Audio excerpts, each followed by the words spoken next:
Welcome to study पाठशाला। आज की ये वीडियो गवर्नमेंट स्कीम्स के बारे में है।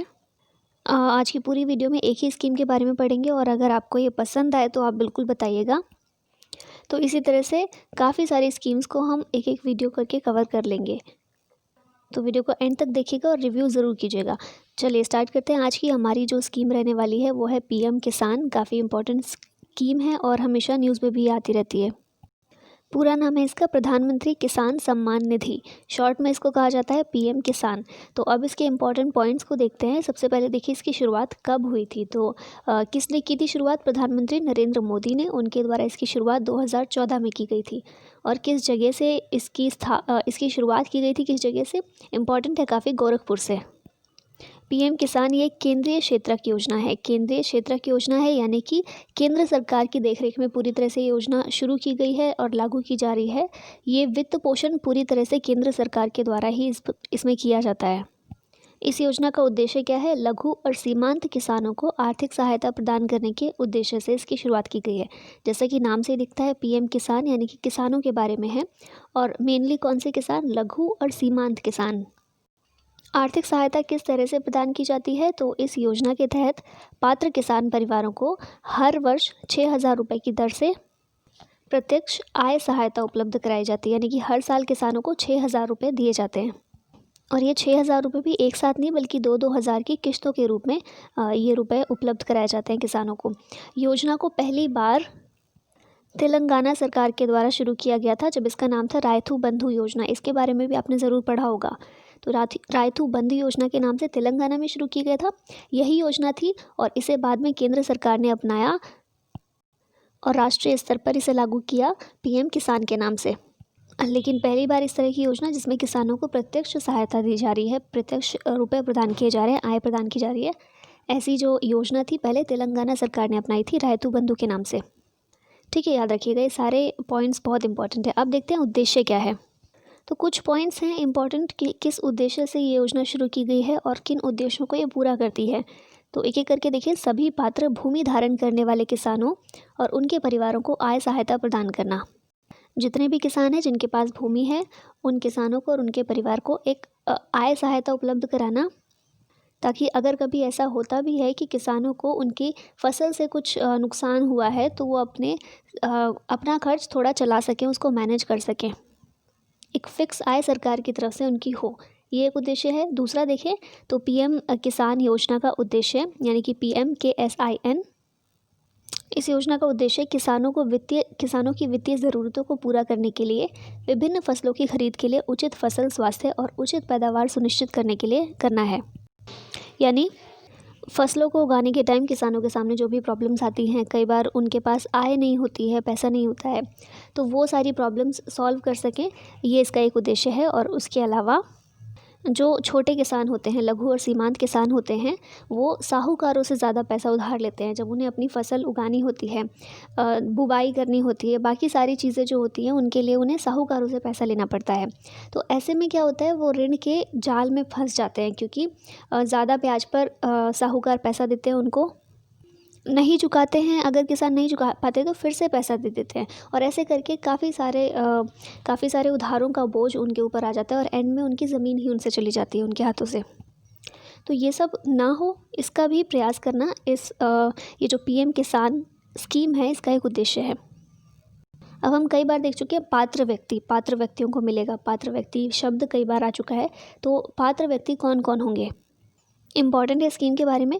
तो सबसे पहला है कि भारत में रहने वाले किसी भी प्रदेश के किसान को जो कि भारत का वासी है, ठीक है, क्योंकि सेंट्रल गवर्नमेंट के द्वारा शुरू की गई स्कीम है, केंद्रीय क्षेत्र की योजना है, तो पूरे देश पर लागू होती है और इसीलिए भारत का कोई भी व्यक्ति है जो कि किसान है, चाहे वो किसी भी प्रदेश का हो, किसी भी राज्य का हो, और उसके पास 2 हेक्टेयर या उससे कम की खेती योग्य भूमि हो, ठीक है, 2 हेक्टेयर या उससे कम की खेती योग्य भूमि होनी चाहिए, उसी व्यक्ति को इस योजना का लाभ मिलेगा। फिर देखें सेकंड पात्रता क्या है। पात्र लघु और सीमांत परिवार एक ऐसा परिवार होगा जिसमें पति पत्नी और अवयस्क बच्चे हों। अवयस्क यानी कि 18 वर्ष से कम उम्र के बच्चे, और इसके अलावा जिनके पास राज्य और केंद्र शासित प्रदेशों के भू अभिलेखों में सम्मिलित रूप से 2 हेक्टेयर तक की कृषि योग्य भूमि का स्वामित्व हो। और फिर आ जाता है कि जिस किसान के पास 2 हेक्टेयर से ज़्यादा ज़मीन है उसे इसका लाभ नहीं मिलेगा।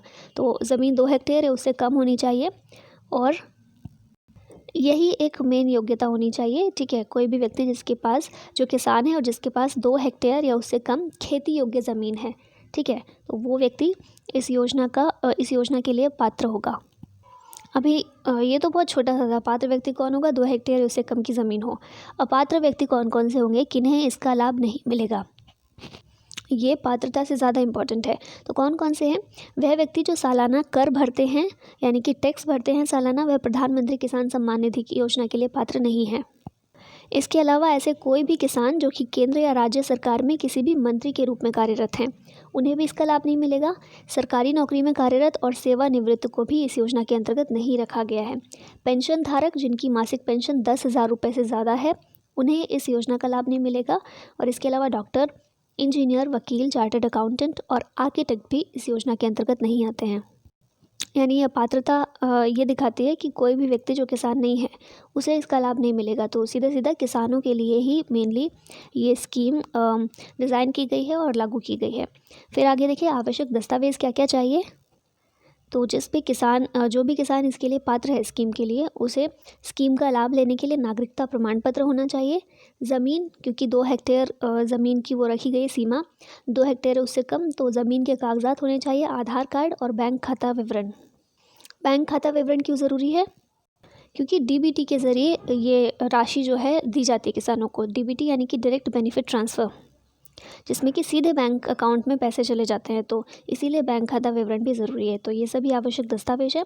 फिर प्रक्रिया क्या है, इम्पॉर्टेंट है और बहुत कम ही ये पता चलती है, क्योंकि हम इसको इग्नोर कर देते हैं अक्सर। एग्ज़ाम्स में ये सब चीज़ें नहीं आती ना, प्रक्रिया क्या है, लेकिन जनरल नॉलेज के लिए पता होना चाहिए, ताकि कोई भी ज़रूरतमंद इंसान आपको मिले तो आप उसको बता सकें किस तरह से वो अवेल कर सकता है बेनिफिट को। तो प्रक्रिया देखिए, राशि लाभार्थियों के बैंक खाते में प्रत्यक्ष रूप से अंतरित की जाती है, ठीक है। इस हेतु कृषक पीएम किसान पोर्टल पर फार्मर कॉर्नर या कॉमन सर्विस सेंटर के माध्यम से अपना पंजीकरण कर सकते हैं। तो ऑनलाइन पंजीकरण होता है, ऑनलाइन रजिस्ट्रेशन होता है। कहाँ होता है? पीएम किसान पोर्टल जो है वहाँ पर। 2 तरीके से, या तो फार्मर्स कॉर्नर होता है एक, और या फिर कॉमन सर्विस सेंटर होता है। इन दोनों के माध्यम से अपना रजिस्ट्रेशन कर सकते हैं। और रजिस्ट्रेशन के बाद भी लाभ केवल उन परिवारों को मिलेगा जिनके नाम भूमि अभिलेखों में दर्ज हैं। अगर भूमि अभिलेखों में दर्ज नहीं करवाए हैं नाम, तो फिर ये बेनिफिट नहीं मिल पाएगा। हालांकि इसके कुछ अपवाद भी हैं, जैसे वन निवासी अगर हैं, पूर्वोत्तर राज्य, जो हमारे नॉर्थ ईस्ट के राज्य हैं, झारखंड, जिनके भूमि अभिलेखों हेतु पृथक प्रावधान किया है। यहाँ पर भूमि अभिलेखों से रिलेटेड अलग प्रोसीजर है, अलग प्रावधान है, तो इसीलिए ये अपवाद है कुछ, ये एक्सेप्शन है। इनके अलावा बाकी कोई भी व्यक्ति है तो उसका नाम भूमि अभिलेखों में अगर दर्ज है तभी वो अवेल कर पाएगा। अब इसके लिए देखिए, आप ये वेबसाइट में जाकर भी देख सकते हैं, www.pmkisan.gov.in। ये पीएम किसान स्कीम से रिलेटेड ही ये एक वेबसाइट है, जहाँ पर काफ़ी सारी चीज़ें देखने को मिलती हैं। यहाँ पर रजिस्ट्रेशन भी कर सकते हैं। इसके अलावा अगर रजिस्ट्रेशन कर चुके हैं आप, तो स्टेटस क्या है उसका पता भी लगा सकते हैं। तो काफ़ी सारी चीज़ें, अगर आपको जानकारी लेनी है कुछ, या फिर आपको खुद का रजिस्ट्रेशन करवाना है, तो आप ये वेबसाइट पे विज़िट कर सकते हैं, ठीक है। उसके अलावा पीएम किसान GOI नाम से एक ऐप भी मौजूद है, जो वही सेम काम करती है जो कि वेबसाइट पर हम देखते हैं। तो या तो वेबसाइट पर जाकर आप ये स्कीम को अच्छे से देख सकते हैं, अगर आप बेनिफिट लेना चाहते हैं इसका तो आप वहाँ जा सकते हैं, या फिर ये ऐप डाउनलोड करके भी अब काफ़ी सारी चीज़ें, सेम वही चीज़ें हैं। आप स्टेटस जान सकते हैं कि क्या स्टेटस है, आप लाभार्थी हैं उसका भी पता आपको यहीं से चल जाता है। और उसके अलावा अगर आप लाभार्थी हैं, पता भी चल गया है, तो पैसे ट्रांसफ़र हुए या नहीं उसका स्टेटस जानने के लिए भी, मतलब ओवरऑल कंप्लीट इन्फॉर्मेशन आपको जाननी है अगर पीएम किसान के बारे में, तो आप ये वेबसाइट या फिर ये एप्लीकेशन डाउनलोड करके भी कर सकते हैं। तो ये था सब कुछ पीएम किसान स्कीम के बारे में। कुछ चीज़ें इंपॉर्टेंट एग्ज़ाम की दृष्टि से याद रखिएगा कि कब इसकी शुरुआत हुई, स्कीम की कहाँ से शुरुआत हुई, किसने शुरुआत की, इसका फ़ायदा क्या है, उद्देश्य क्या है इसका, पात्र व्यक्ति कौन कौन है, अपात्र कौन है स्कीम के लिए। ये कुछ पॉइंट्स अच्छे से याद रखिएगा। और इसके अलावा अगर आप लाभार्थी, अगर आप ये लाभ लेना चाहते हैं किसान हैं और ये लाभ आप प्राप्त करना चाहते हैं तो आप ये वेबसाइट और ये भी यूज़ कर सकते हैं एप्लीकेशन का, या फिर आप किसी को अवेयर भी कर सकते हैं इस बारे में। तो आज की इस वीडियो में इतना ही। आई होप ये आपके लिए यूज़फुल होगी, और ज़रूर बताइएगा कि इस तरह के आप और स्कीम्स पढ़ना चाहते हैं या नहीं। और आज के लिए thank you so much for watching this. जय हिंद।